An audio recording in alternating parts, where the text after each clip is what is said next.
Bienvenido a Historias Reales de Terror. Dicen que el bosque guarda secretos que el hombre jamás debería descubrir. Algunos son historias viejas, otros advertencias olvidadas. Pero cuando la civilización decide acercarse demasiado, los guardianes oscuros despiertan. Esa noche, en un oxo perdido entre árboles y niebla, Ana aprendería que hay presencias que no buscan asustarte, sino marcarte como suya. Turno de medianoche. La lluvia golpeaba los ventanales con un ritmo irregular, como si alguien allá afuera tratara de llamar.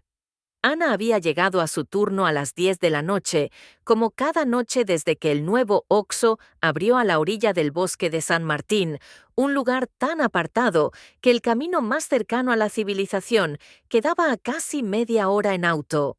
La tienda era moderna, limpia, aún con olor a pintura fresca, pero por las noches se convertía en un sitio demasiado silencioso, demasiado expuesto. Ana, de 29 años, siempre había sido tranquila, pero desde hacía semanas notaba que algo no estaba bien. No era solo el silencio del bosque, sino la sensación constante de que alguien la observaba desde la oscuridad. Lo había comentado con el gerente, pero él solo se había reído. «Es normal, aquí no hay nadie. Si escuchas ruidos, es la fauna. Mapaches, zorros, tal vez algún coyote». Pero lo que Ana sentía no era un animal cualquiera. Esa noche, mientras acomodaba unas latas en los estantes, escuchó un sonido afuera. Crunch, crunch, como ramas quebrándose bajo un peso enorme. Se asomó por la ventana. Entre los árboles algo se movía.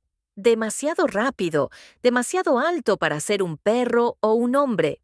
La figura desapareció antes de que pudiera enfocarla bien. Ana regresó al mostrador, tratando de convencerse de que no era nada. Encendió la pequeña radio que tenía junto a la caja para sentirse acompañada, pero en medio de una canción, la señal se distorsionó. Un ruido metálico, como gruñidos lejanos, empezó a colarse por los altavoces. Luego, una voz susurró algo que no entendió del todo, pero juraría que dijo su nombre. Un frío recorrió su espalda. Decidió cerrar con llave la puerta principal, aunque oficialmente el Oxxo debía permanecer abierto toda la noche. Eran las 12:47 de la noche. A la 1:15, mientras revisaba inventario en la bodega, la luz parpadeó, 1, 2, 3 veces, hasta apagarse por completo.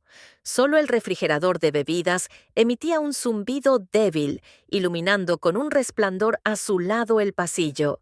En ese instante, un golpe seco resonó contra la puerta principal. Ana contuvo el aliento. Otro golpe, más fuerte, y luego el sonido de uñas, largas y duras, raspando el cristal. Se armó de valor y se acercó, aunque el corazón le golpeaba el pecho. Cuando miró por la puerta, vio algo que no debería existir. Una figura altísima, huesuda, con extremidades demasiado largas, casi esqueléticas, piel grisácea pegada a los huesos, y un rostro que parecía mitad humano, mitad calavera, con ojos hundidos y brillantes.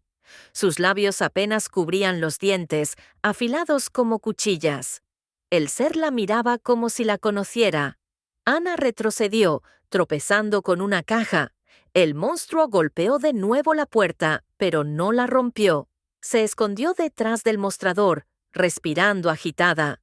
Recordó algo que le había contado un cliente del pueblo, historias viejas de la región, sobre un espíritu maligno del bosque, un depredador que se alimenta de carne humana y de la desesperación de sus víctimas. El Wendigo. Decían que se acercaba primero de noche, que te vigilaba, que jugaba con tu mente hasta quebrarte, que se alimentaba del miedo antes de devorar el cuerpo. Las horas se volvieron eternas. Cada tanto, Ana escuchaba cómo algo caminaba sobre el techo, arañando el metal. Otras veces, juraba verlo entre los pasillos, aunque sabía que había cerrado con llave. Su mente empezaba a confundir realidad con alucinación. A las 4:26 de la mañana, el silencio se rompió con un susurro justo detrás de ella. ¡Ana! Se giró de golpe. No había nadie, pero el olor a carne podrida la envolvió, tan fuerte que casi vomita. Corrió hacia la bodega, intentando buscar algo con qué defenderse. Encontró un tubo de metal. Cuando salió, el monstruo ya estaba adentro. Su estatura era tal que su cabeza casi rozaba el techo. Su respiración era un gruñido profundo, como un animal hambriento. Ana gritó, levantando el tubo, pero el Wendigo solo inclinó la cabeza, como si disfrutara de su terror. De pronto, las luces parpadearon violentamente, y sin entender cómo, Ana se encontró en la entrada, sola. El monstruo había desaparecido. Su respiración era un caos, y apenas podía mantenerse en pie. El reloj marcaba las 5:59 de la mañana cuando escuchó el motor del primer auto de la mañana. El gerente. Entró sonriendo, ajeno a todo. ¿Lista para descansar?, dijo. ¿Todo tranquilo? Ana lo miró en silencio. No sabía si contarle lo que había pasado o lo que llevaba semanas sintiendo. Pero mientras el gerente hablaba, ella vio algo a través de la ventana. En el borde del bosque, de pie, el Wendigo la observaba, inmóvil, esperando. Ana supo que aquello no había terminado, que vendría cada noche hasta que finalmente la tomara para sí. Turno de medianoche, segundo, el acecho. El sol apenas se levantaba, pero para Ana la luz no traía alivio. Llevaba el uniforme empapado en sudor y los músculos tensos. No había dormido desde el turno anterior. Cada vez que cerraba los ojos, veía la silueta del Wendigo en el límite del bosque. Sus ojos amarillos, brillando como brasas en la oscuridad, parecían perforar su mente. El gerente, ajeno a todo, le dio las llaves de la bodega para que revisara unas cajas antes de irse. Ana asintió sin decir palabra, pero mientras él hablaba sobre inventarios y fechas de caducidad, ella apenas escuchaba. En la radio del Oxxo, una interferencia sutil parecía murmurar su nombre, otra vez. Cuando por fin terminó su turno, salió al estacionamiento.